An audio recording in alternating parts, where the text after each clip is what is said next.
Que Dios les bendiga, hermanos. Qué alegría poder encontrarnos de nuevo. Y bueno, quería compartir con ustedes la palabra de Dios. Esta sería la tercera parte de una serie de meditaciones que Dios puso en mi corazón sobre Dios y nosotros. La diferencia que hay entre Él y nosotros, entre Dios y las personas que habitan este mundo, entre Dios y su creación. La primera meditación usamos el capítulo 11, el final del capítulo 11 y el primero del 12 del libro de Romanos, donde Pablo adora al Señor y habla de las profundidades, de su grandeza, sus maravillas. Y luego en el capítulo 12 dice, si Dios es eso, si Dios es tan maravilloso, tan omnipotente, tan santo, ustedes que son sus hijos deben vivir de manera diferente. En la segunda meditación leímos sobre el rey de Tiro, ese hombre que en algún momento de su vida creyó que era Dios, y empezamos a hablar un poquito de las diferencias que había entre Dios y los hombres, Dios y nosotros. La primera era que Dios es el creador y nosotros somos sus criaturas. La segunda era que Dios es el sustentador de todas las cosas y nosotros somos seres sustentados. Respiramos, vivimos porque Dios nos sustenta. Y la tercera que habíamos hablado era que Dios es el dueño de todo y nosotros no somos dueños de nada, ¿no? Habíamos citado el Salmo 24, donde declara que de Jehová es la tierra y su plenitud, el mundo y los que en él habitan. Nosotros somos propiedad de Dios. Dios es el dueño de todas las cosas. Y hermanos, quiero comenzar en esta noche con un pasaje también muy triste de la palabra de Dios, que habla un poco de cuando el hombre se olvida de Dios y Dios obra en consecuencia. Esta es una serie de mensajes que nunca me hubiera gustado predicar. Y quiero decirles un poco por qué Dios puso esto en mi corazón. Primero por el mundo. Creo que el mundo va de mal en peor, lo estamos viendo. El hombre se ha olvidado completamente de Dios. Los gobiernos se han olvidado de Dios. La filosofía, la cultura se ha olvidado de Dios. La política se ha olvidado de Dios. La ciencia se ha olvidado de Dios. La salud se ha olvidado de Dios. Y todo esto, todo este caldo de cultivo está influenciando en la iglesia. Quiero decirles con mucho dolor lo que yo tengo en mi corazón. Yo creo que estos terribles tiempos agarró a la iglesia mal parada. La iglesia no se preparó para estos tiempos. La iglesia no estaba sana para enfrentar estos tiempos. Y esto es algo, hermanos, que nosotros en la iglesia lo venimos predicando hace mucho tiempo. Hace mucho tiempo, desde nuestro pastor Ciro y todos los hermanos que predican desde el púlpito, en algún momento citan esta inquietud. ¿Cómo estamos nosotros? ¿Cómo está nuestra vida de santidad? ¿Cómo está la iglesia preparada para enfrentar las cosas que han de venir? Lo decíamos a veces como algo tan lejano, y ya llegó, ya está entre nosotros. Ya está entre nosotros el dolor, la enfermedad, la pandemia y un montón de cosas. Ya está entre nosotros personas que no saben qué va a ser de su futuro y cómo tomó a esto a la iglesia. Miren, creo que la iglesia era como personas que bailaban al son de la música en el Titanic mientras el Titanic se hundía.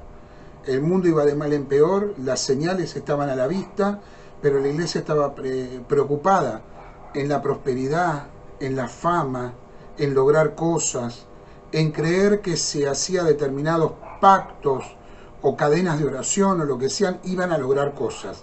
La iglesia estaba atornillada a este mundo. Por eso digo que no estábamos preparados. Pero ya no podemos mirar hacia atrás. Lo que pasó, pasó. Creo que este es tiempo que la iglesia se llene del Espíritu Santo, que la iglesia decida vivir en santidad y afectar, como afectó la iglesia primitiva, a este mundo que se está perdiendo. Depende de nosotros entender que somos hijos de Dios, pero que también somos siervos de Dios. Y la iglesia está en este mundo para hacer luz y para hacer sal en una tierra devastada, en una tierra perdida, en una humanidad que está clamando de dolor, gritando de dolor por las cosas que están pasando. Algunos no se dan cuenta, pero muchos se están dando cuenta. Así que, hermanos, esto es lo que hay en mi corazón para predicar estos versículos que quizás nunca pensé que iba a predicar, ¿no? Nunca lo tomé como algo como para predicarlo. Los versículos están en Hechos capítulo 12, desde el versículo 20. Hechos 12, desde el versículo 20. El contexto de estos versículos es la muerte de Jacobo y el encarcelamiento de Pedro, perseguido por el rey Herodes.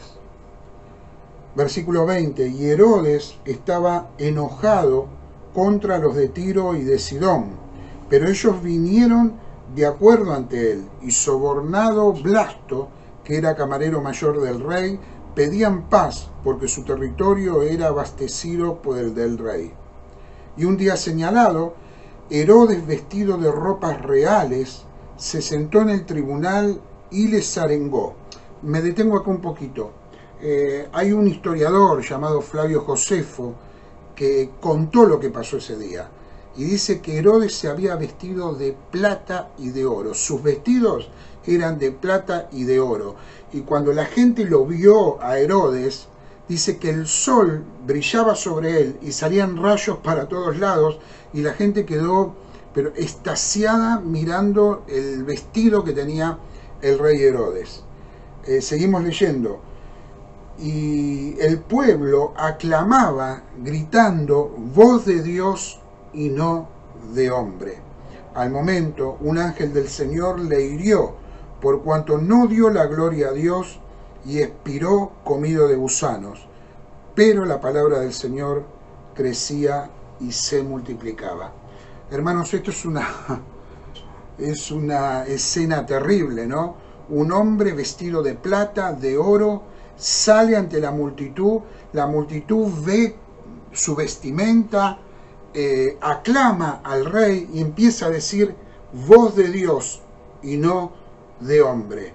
Hermanos, uno puede decir o pensar que la gente le estaba diciendo que predique, pero en realidad no. Lo que le estaba diciendo a la gente es que lo que iba a decir Herodes era la voz de un Dios.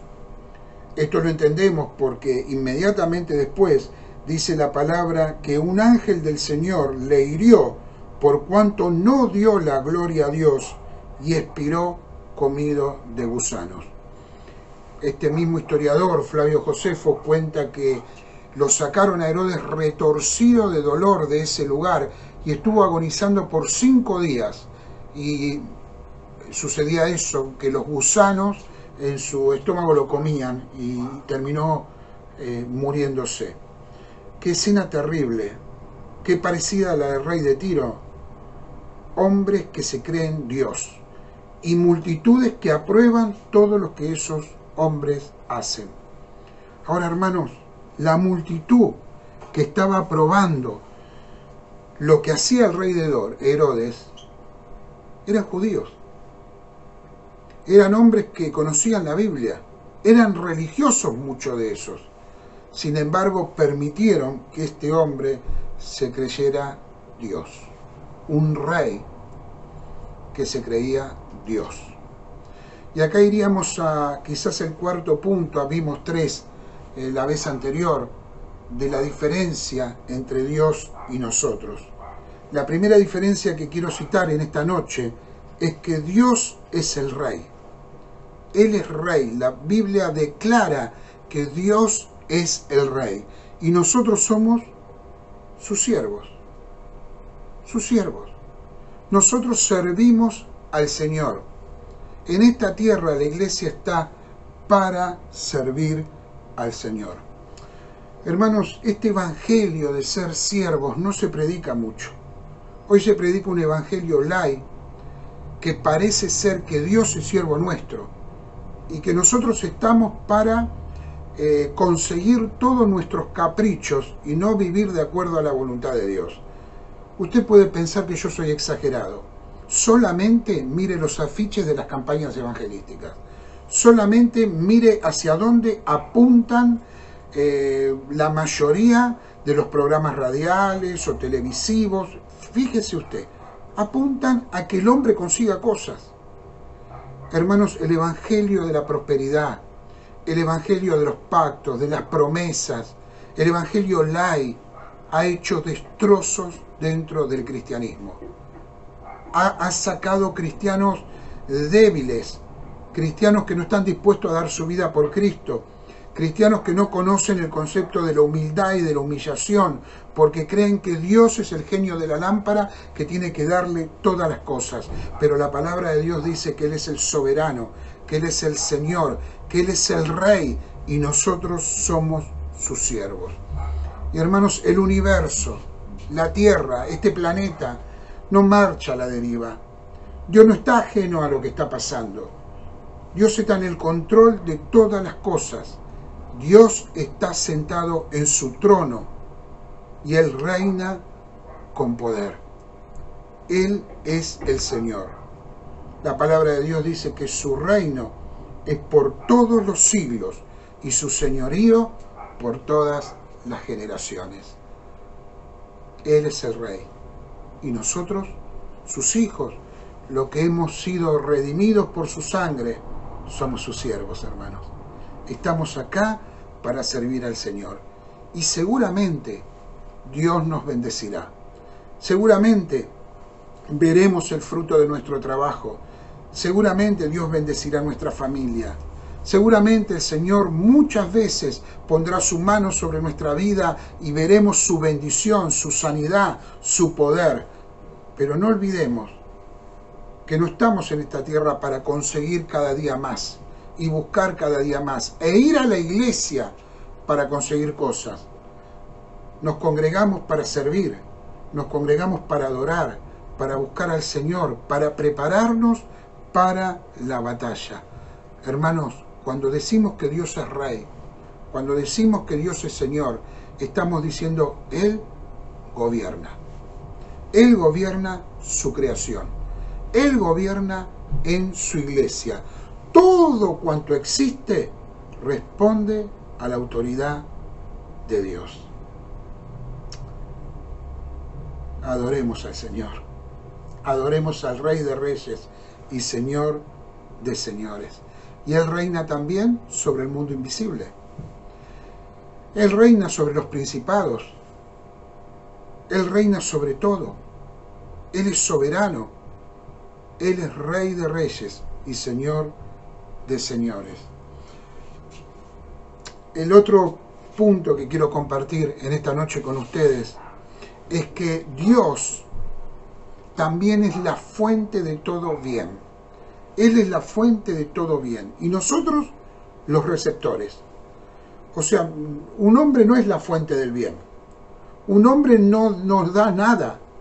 Es Dios el que nos da todas las cosas. Y esto también, hermanos, porque a veces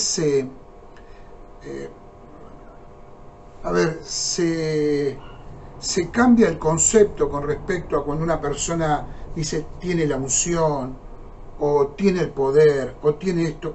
Eso no es verdad. El poder es de Dios. Nosotros somos instrumentos de Dios. No hay personas con poder. Hay un Dios poderoso que usa a las personas.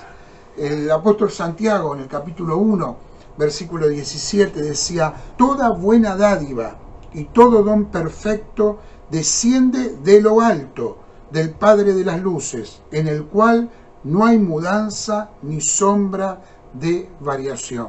Hermanos queridos, todo lo bueno que hay en nuestra vida, todo lo bueno que el Señor nos da, todo lo que Él nos sustenta, lo que está con nosotros, toda fuente de todo bien en nuestra vida, nos ha dado el Señor. La vida, la salud, el perdón que nos ha dado, la salvación de nuestra alma. No existe nada bueno en esta tierra que no tenga su origen en Dios. Dios es la fuente de todo bien. El apóstol Pablo se hace una pregunta muy interesante ahí en 1 Corintios 4:7. Él dice, ¿qué tienes que no hayas recibido? ¿No? Una pregunta para pensar. ¿Nos hacemos esta pregunta ahora? ¿Qué tenemos nosotros que no hayamos recibido? ¿Hay algo que hemos generado nosotros? ¿La vida es nuestra? ¿Qué tienes que no hayas recibido?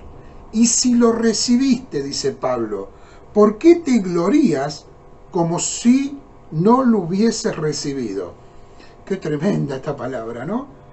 ¿Qué tienes que no hayas recibido? Y si lo tienes y si lo recibiste, ¿por qué te glorías? ¿Por qué vivís la vida como si no lo hubieras recibido? ¿Por qué no sos agradecido? Está diciendo Pablo. ¿Por qué crees que sos el dueño de tu vida? ¿Por qué te crees que sos el generador de tus bendiciones? ¿Por qué vivís sin agradecer a Dios? ¿Por qué pasás por la tierra y muchas veces aún siendo cristiano, olvidándote de que tu vida, de que tu familia, de que tu salvación, de que el fruto de tu trabajo es dádiva de Dios? Que cada minuto más que vivís, que cada hora más que vivís, es dádiva de Dios para tu vida. ¿Alguno de nosotros puede en esta noche mostrar alguna cosa que no haya recibido de Dios?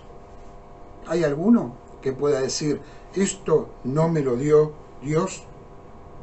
Por lo tanto, hermanos, debemos darle toda la gloria al Señor. ¿Saben por qué?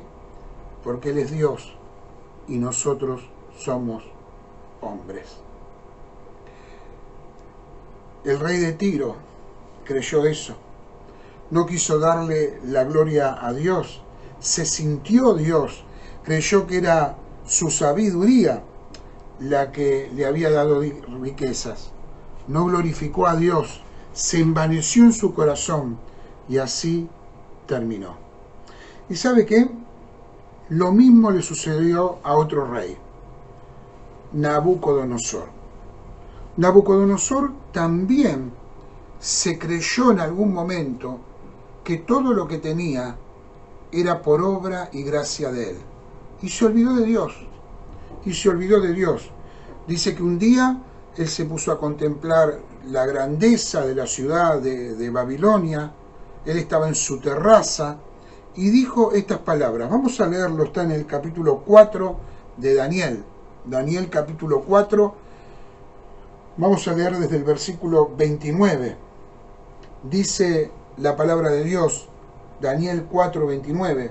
Al cabo de 12 meses, paseando en el palacio real de Babilonia, habló el rey y dijo, ¿no es esta la gran Babilonia que yo edifiqué para casa real, con la fuerza de mi poder y para gloria de mi majestad?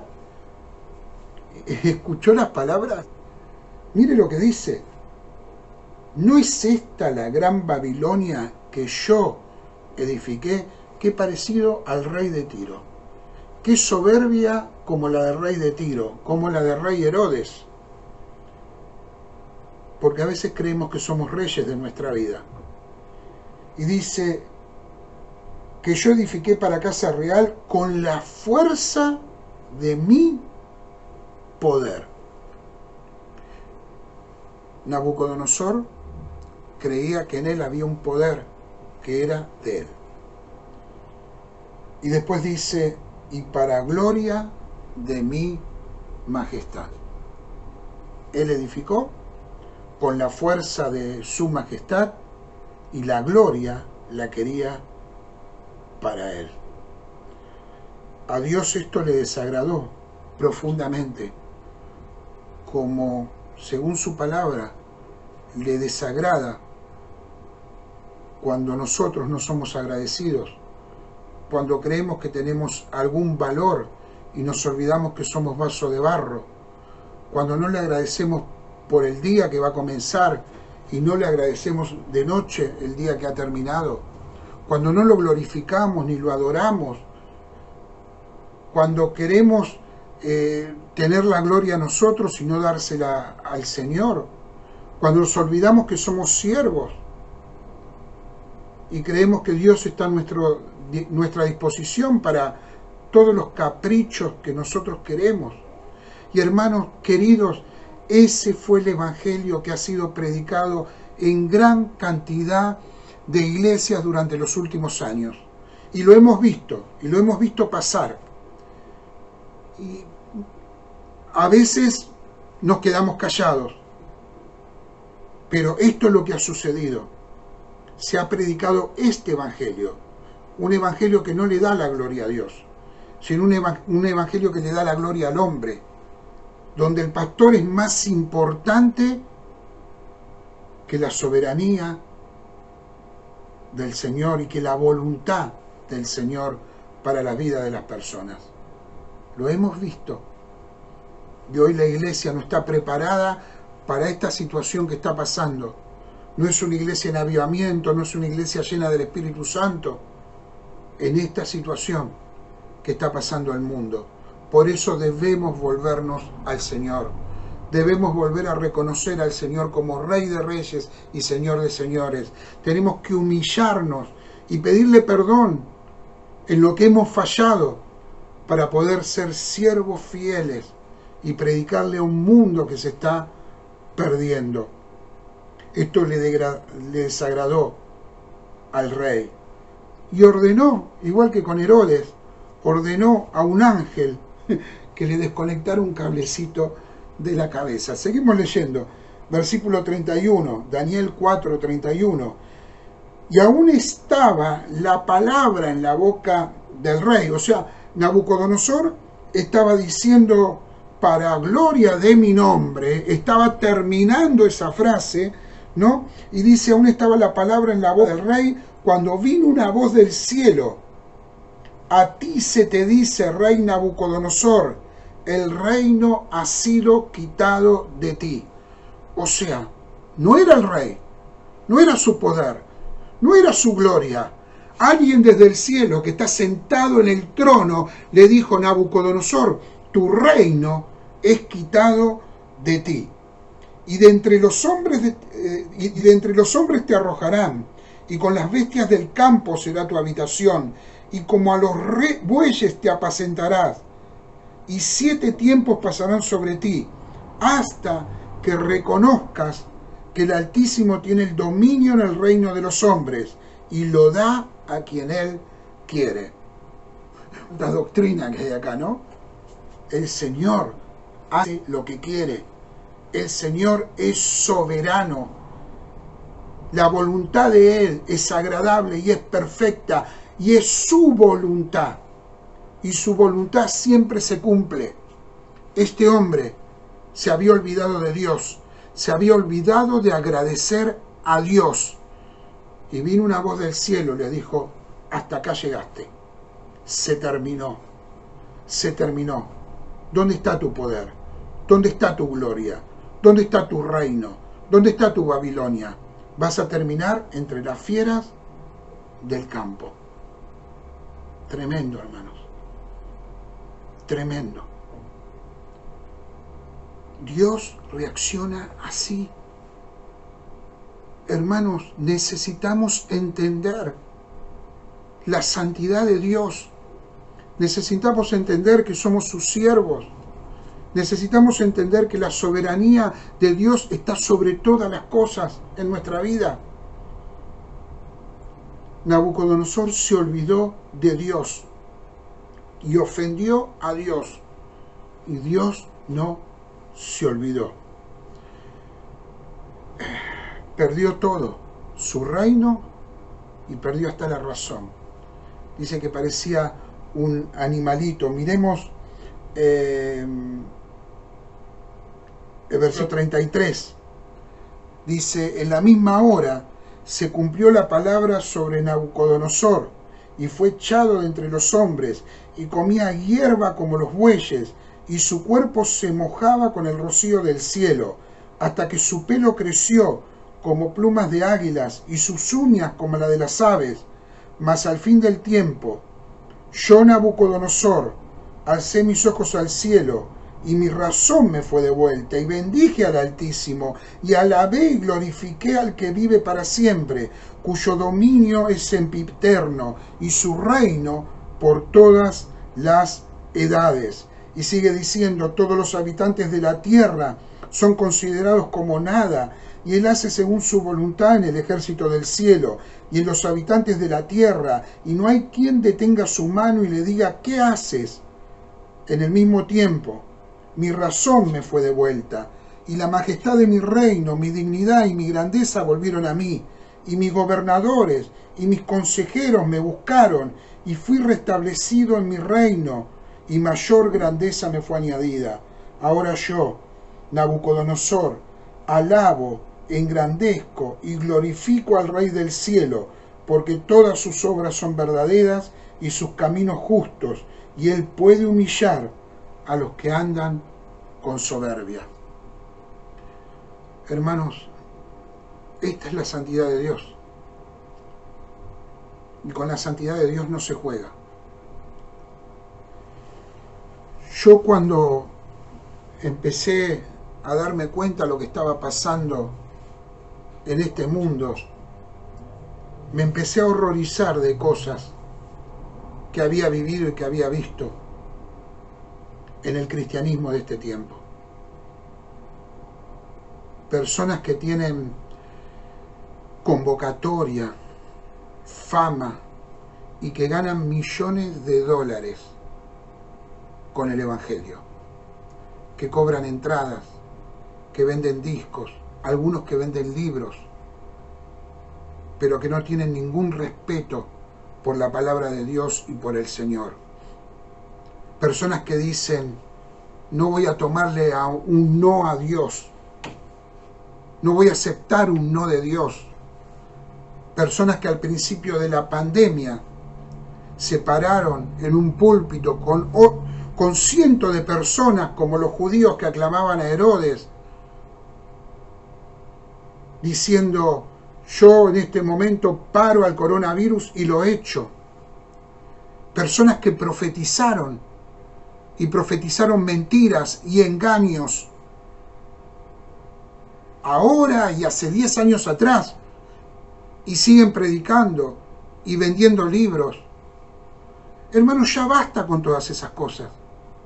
La iglesia tiene que reaccionar con todas estas cosas. Dios está sentado en su trono, el Señor es santo y la iglesia debe ser santa. La iglesia primitiva era una iglesia de hombres humildes, la palabra de Dios dice que eran del vulgo. Cuando se decía del vulgo era porque no habían estudiado en las escuelas rabínicas, no tenían conocimiento que tenían los fariseos o los rabinos o los saduceos. Sin embargo, estaban llenos del Espíritu Santo y estaban dispuestos a morir por Cristo. Y muchos no tenían ni siquiera dónde vivir, como su maestro, que no tenía dónde recostar su cabeza.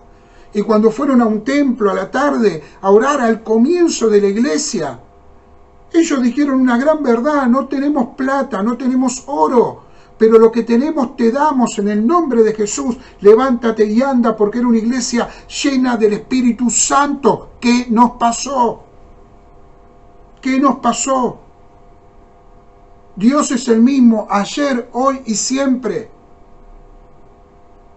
Cuanto más nos atornillamos a este mundo, hermanos, más perdemos poder que viene del cielo.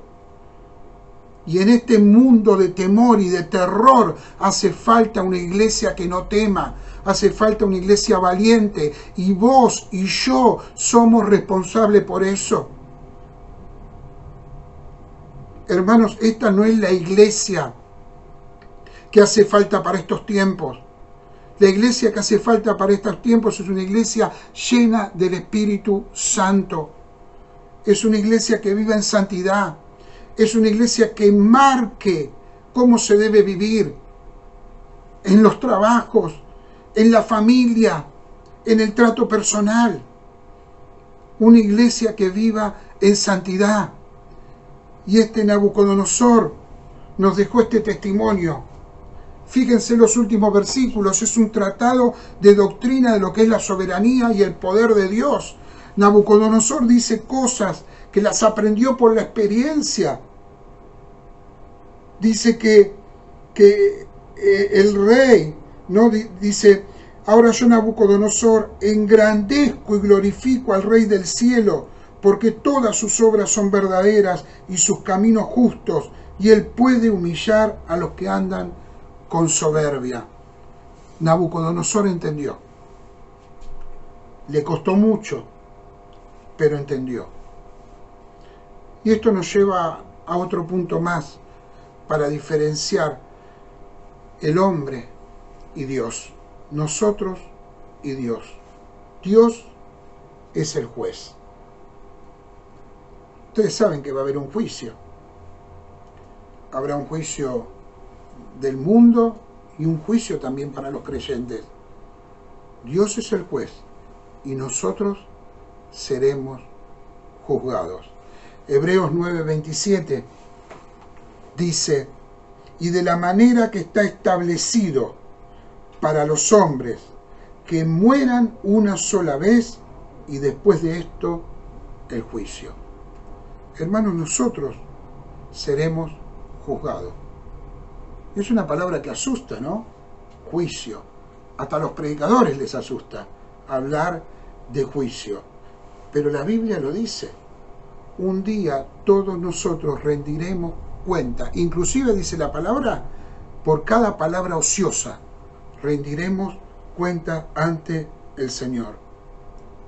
Y hermanos, si estamos en Cristo y si buscamos al Señor, no tenemos que temer, porque el mismo juez también es abogado.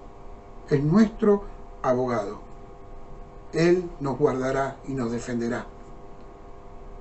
Pero hermanos, vayamos con vestiduras limpias al juicio.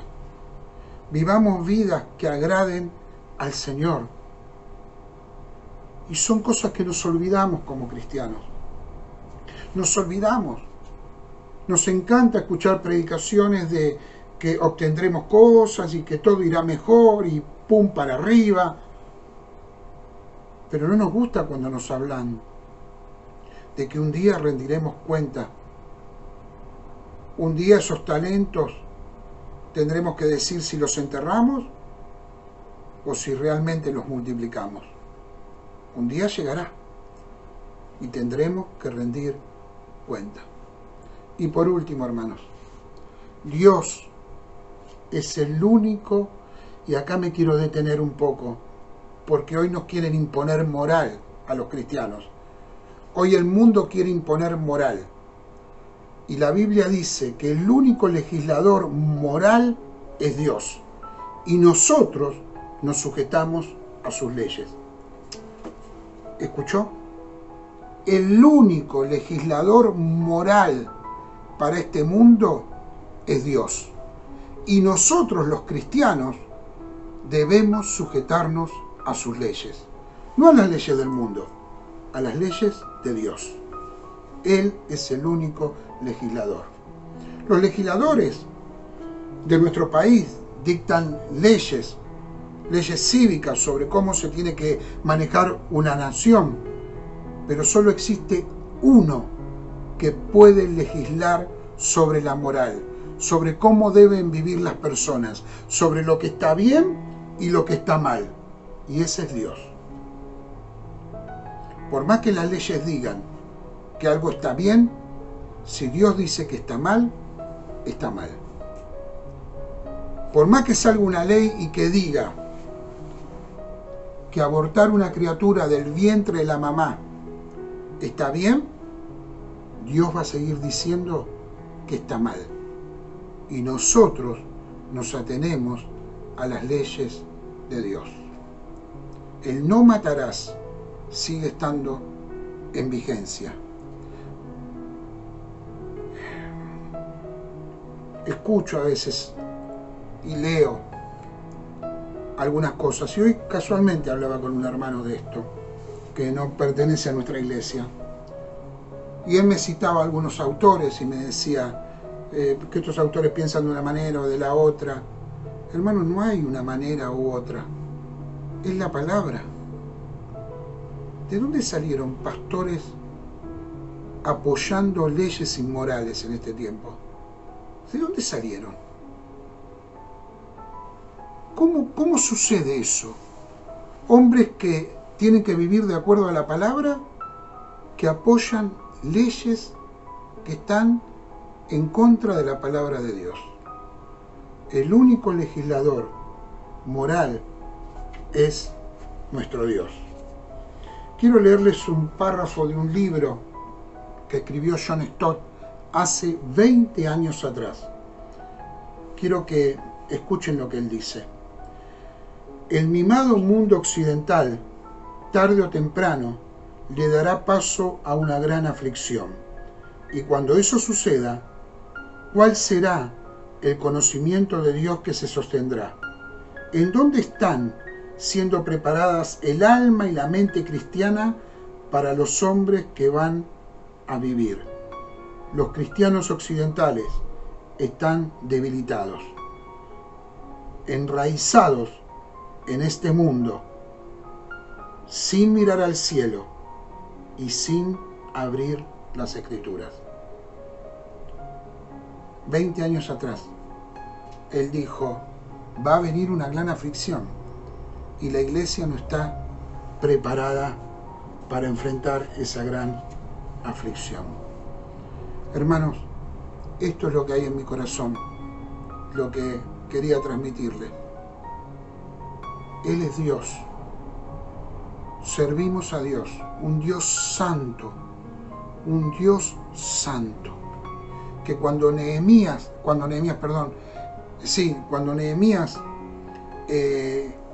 quiso mostrarle al pueblo ese Dios terrible, en el capítulo 8 hubo un gran avivamiento. Dice que abrieron las Escrituras y dice que en toda la plaza hombres, mujeres, niños, ancianos lloraban al escuchar la palabra del Señor y dijeron, vamos a santificarnos.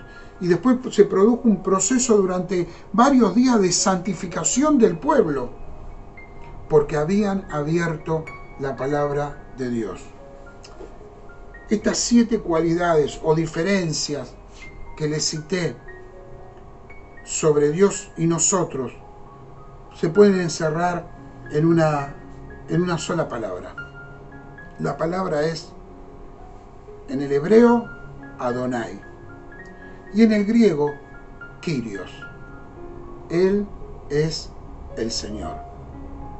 Él es el Señor. Y hermanos, cuando el rey Herodes murió, como hemos leído ahí en el capítulo 12, dice que él había asesinado, que había mandado a matar a Jacobo.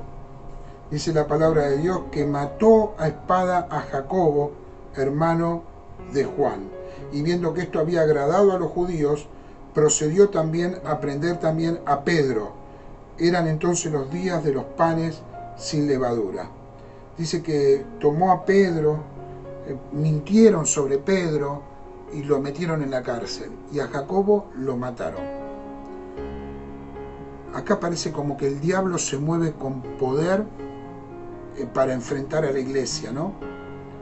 Y dice que Jacobo murió y Pedro fue encarcelado. Pero ¿sabe cómo termina esta historia? Herodes muere y dice, la palabra del Señor, pero la palabra del Señor crecía y se multiplicaba. Tenemos una gran tormenta que se avecina, una gran oscuridad que se viene. El Señor nos está dando la clave, la palabra del Señor. Vendrá lo que vendrá, pero si estamos en la palabra y si abrimos la palabra y si vivimos según la palabra, Dios nos dará una gran victoria. Hermanos queridos, no nos olvidemos, Él es Dios y nosotros somos hombres. Él es nuestro Padre y nosotros somos sus hijos. Él es el Señor y nosotros somos sus siervos. Oramos. Padre, te damos gracias, Señor. Gracias por tu amor y por tu bendición en nuestras vidas. Pero, Señor, en esta noche quiero pedir específicamente por la iglesia, específicamente por el cristianismo en cada rincón de la tierra. Señor, por los pastores que predican la palabra, por los misioneros que están dejando su vida, Señor, en los lugares más terribles. Pido también por los que están aprendiendo y están creciendo en las escuelas dominicales, la generación que viene. Señor, bendice a esa generación. Pido por los jóvenes que tienen que enfrentar tantas tentaciones en este tiempo. Y por nosotros, Señor, ayúdanos a ser ejemplo. Ayúdanos, Señor, a entender que tú eres Dios, un Dios santo, santo, que nos da a conocer su poder, su amor y su gracia, y que todas nuestras obras, dice la palabra, que son como trapos de inmundicia. Señor, ayúdanos a humillarnos. Ayúdanos, Señor, a abrir la palabra, abrirla en nuestro hogar, con nuestra familia. Señor, que ellos puedan ver que nosotros dependemos, Señor, de ti y de tu palabra. Y también te pido en este tiempo que bendigas a nuestra iglesia de Villa Devoto. Bendice a nuestro querido pastor, Señor. Te pedimos para que él se reponga, Señor, completamente. Y que el tiempo que viene, Señor, sea un tiempo de avivamiento para nuestra iglesia. Porque no es solo tarea de Ciro, sino tarea de todos nosotros, la de ser luz y la de ser sal y la de vivir y predicar el Evangelio. Te pido por los hermanos que están enfermos, los que están con problemas, con situaciones, que pongas tu mano de amor y de misericordia sobre ellos. Y Señor, ayúdanos en este tiempo. Ayúdanos a no perder el rumbo. Ayúdanos a seguir en el camino angosto, sirviéndote hasta el final. Porque tú eres Dios, tú eres el Rey, tú eres el Señor, tú eres nuestro pastor, tú eres nuestro Padre, tú eres el Cordero que murió por nosotros. Y que nuestra vida sea un canto de agradecimiento a ti. En el nombre de Jesús. Amén. Que Dios le bendiga, hermanos queridos. Se los extraña un montón, pero ya nos vamos a ver. Dios lo va a permitir.